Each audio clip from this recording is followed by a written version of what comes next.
For today's video, mga langga, tabangi mi unsa akong pagkimo voice over.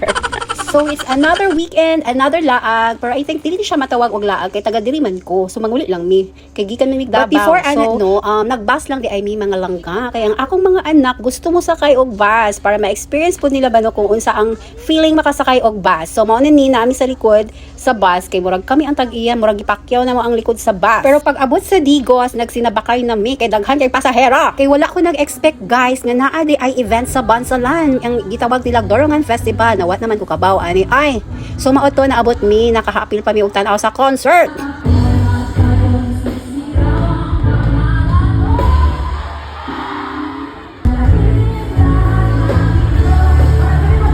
Sa mga dili familiar guys, sila da itong mga vlogger na si Don Petok. Oh, nice kay silang tingog, halos dili ako ganahan mo uli, pero nagdala man kog batang gamay. So tadto na nangulit na mi, but before that, nakasaksi pa mi sa ilang fireworks kabongga.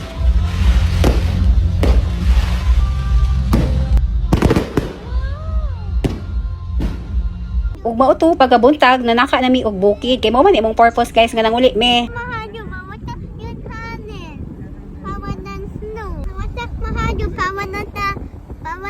Snow dito ang New Zealand. No. Oo, gilabas ang kamay. Ano lang. Ay, baba. Tama lang. Ng hangin. No? Fresh air. Yeah. Inhale, exhale.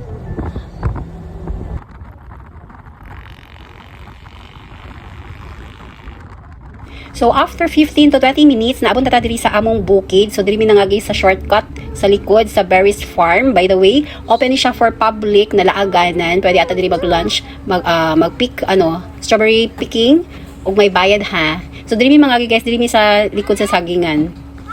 Mama, yan yun, ano? Saan tayo mag-agi? Okay. Hindi, dyan, ma'am. Hindi magdaman, adi. Diri. Dito mag... Ug siguro mga 500 steps gikan dito sa among gihunungan, naabot na jud mi diri sa among payag guys. So mao ni siya ang kalingawan sa akong papa kay nag-retire naman siya. Bahay kubo, kakit sa balay.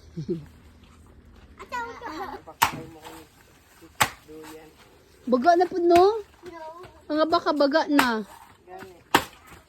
Ug basig na may mga kaila din ha mga langga nga nakapalit og abaka fiber. Basig na ay gusto manghagkutay og mga abaka din ha. Located mi diri sa New Bohol, Bansalan. So while naga-prepare na sila papa para maglimpisa, maya-maya naman ay kami ay nagluto para pang lunch namo.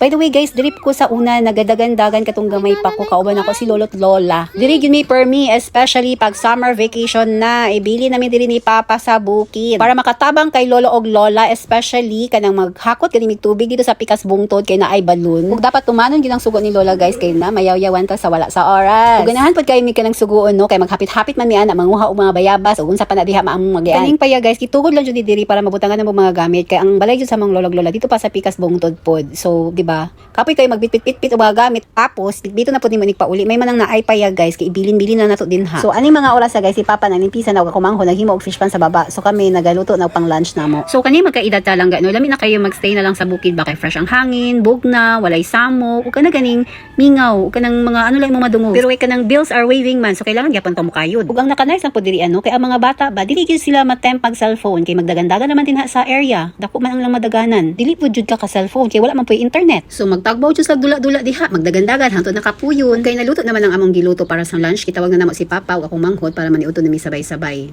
Ug lahi ra gyud nata sa bukid guys kay kanang manawag gani kasi ilaha mis kilayo. Madungog kadayon. Eko man dayon na imong tingog, so dali ra ka madunggan.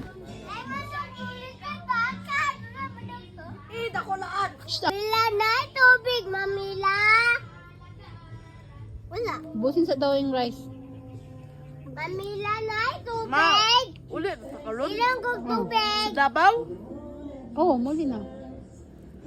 Monday biya ugma. Hey guys, welcome to my vlog. Today, we are in Bukidnon. Adto ta sa, sa akong tito.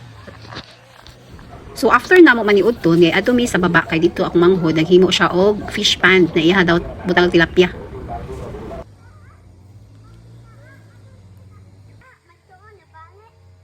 O kani siya na area before, fish pa na gyud ni siya, pero kay na bankrupt man kay wala na atiman-atiman ba. So this time amo siyang i-revive kung kaya pa ba. Medyo dako ni siya na area, tulo ka ano ata ni siya fish pond. Pero tan-awa ang agi sa kumanghon, mao pa jud intawa na. Ug ing ani mga oras sa hinahinay na mi panghipos kay manguli pa mig Davao. Ma, magbaba di ba tayo sa SMS ulan? Oo. Uy, bati sila ng video. Ate na yan. Ug mga oras to mga langga, thank you for watching. Bye.